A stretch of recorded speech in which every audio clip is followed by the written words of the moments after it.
And joining me right now here on the Mark Moses Show, very early, but I had to. It's the best time I can get this guy on. He is, and this is very key, the president and CEO of the Rock and Roll Hall of Fame. He is Greg Harris. Greg, how you doing this morning? Uh, I'm doing great. I'm up here in Cleveland, Ohio, where we actually have a little snow out. So Melbourne, Florida sounds pretty good to me right now. Hey, you can visit anytime you want, buddy. Anytime. How excited are you for the debut of this great 2020-22 Hall of Fame class that's going to be on HBO Max this weekend? You know, I was lucky enough to be at the ceremony a few weeks ago in LA, and I can't wait to see the broadcast tomorrow night because there's so much I forgot. It was off the charts, and I can't wait for the rest of the world to see this. The performances were incredible. The speeches were amazing. And we've got a remarkable induction class. So I'm really excited. It's going to be on Saturday night on HBO and HBO Max. That is really cool. All right. For some of our listeners don't know, who are some of the big names that are going into this class here for this year? Judas Priest, Dolly Parton, Lionel Richie, Duran Duran, The Eurythmics, Pat Benatar and Neil Giraldo, Eminem, Carly Simon, Terry Lewis and Jimmy Jam, the great producers, and Harry Belafonte and Elizabeth Cotton, a great blues player too. We play a lot of Judas Priest on our great radio station, 95.9 The Rocket. Why were they deserving to be part of this class? Oh, they are integral in the family tree of rock and roll, especially the heavy metal branches. Judas Priest sits squarely between, some of the early hard rock bands and then the contemporary metal bands. So they deserve it. I had the pleasure of talking to Rob Halford a bit at the ceremony. And I asked Rob today, when you were on your way in, what were you thinking about? And he said, I was thinking about my mom and dad and how much they would have loved this, how much they played music for me when I was a kid growing up. And I was thinking about my parents. I thought that was just super cool. That is really awesome. Now, I know Dolly Parton, at first, she did not want to be part of the Hall of Fame. And then she's in. Is that a rock and roll move by the great Dolly Parton to do that?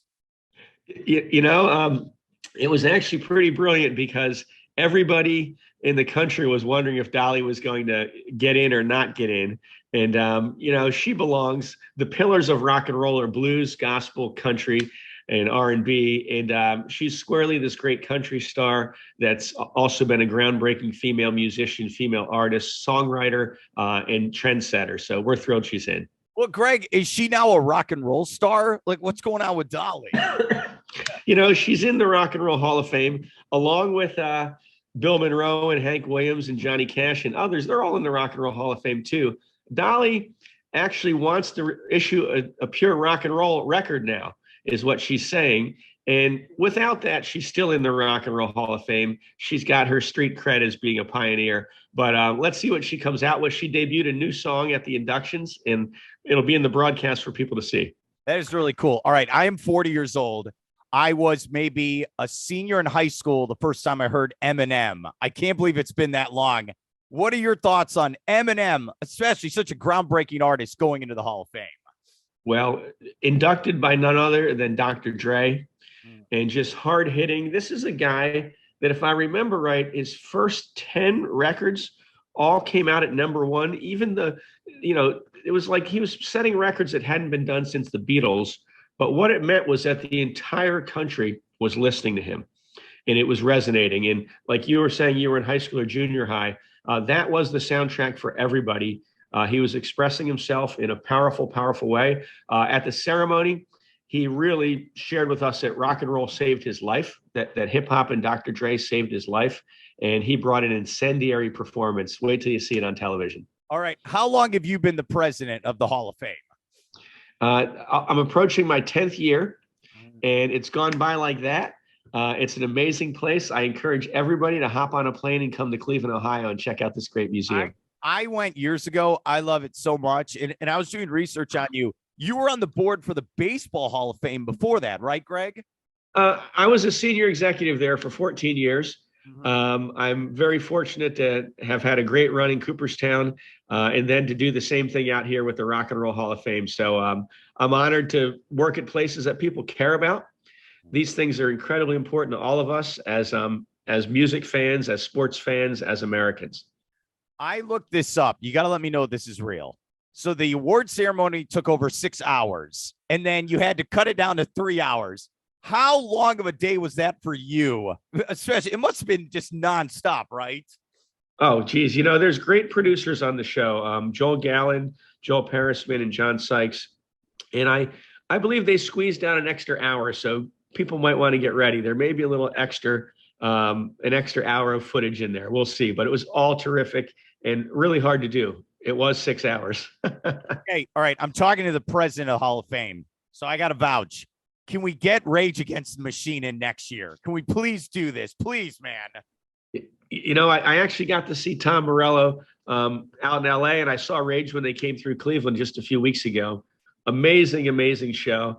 Wonderful band. They've been nominated before, but I'm going to reserve comment on next year. Let's celebrate this year's class. Okay. We should be celebrating Priest. We should be celebrating Lionel. We should celebrate Eminem, all those artists. And then once that's done, let the debates begin again.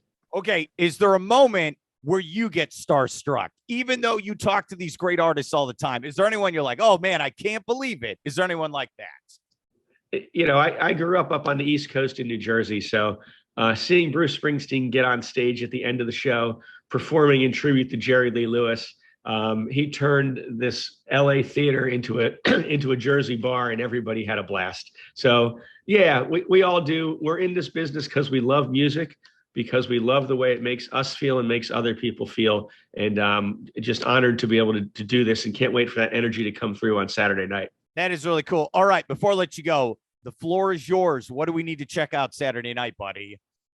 Wow. Just be ready. It's jam-packed. Personally, I would watch the speech by the Eurythmics, where they talk about what it means to create together and how it changes lives. That was incredible. Pat Benatar and Neil Giraldo, 40 years as a couple and as collaborators, what that means. The care and love that Dr. Dre had for Eminem and what it meant for them.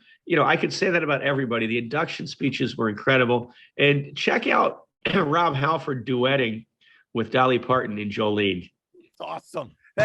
And Duran Duran, by the way, one of the first bands on MTV, like a pioneer type band, right? Oh yeah, amazing, great band. I grew up in that era, and they were, they were all over MTV, and they had the sound that matched the look. They inspired many others, and their set at their induction ceremony was off the charts. I'd watch that one closely as well. Greg, does our sound match the look? Do we have that as well, like Duran Duran? Oh yeah. I like to think we do, don't you think? Oh yeah, every time. Greg, again, this is radio, right? Yeah. Greg, thank you so much for your help, man, and good luck with everything moving forward. All right. Have a great day. Thank you. Hey, come up to Cleveland and do a remote from our studio. We'd love to have you. I would love that.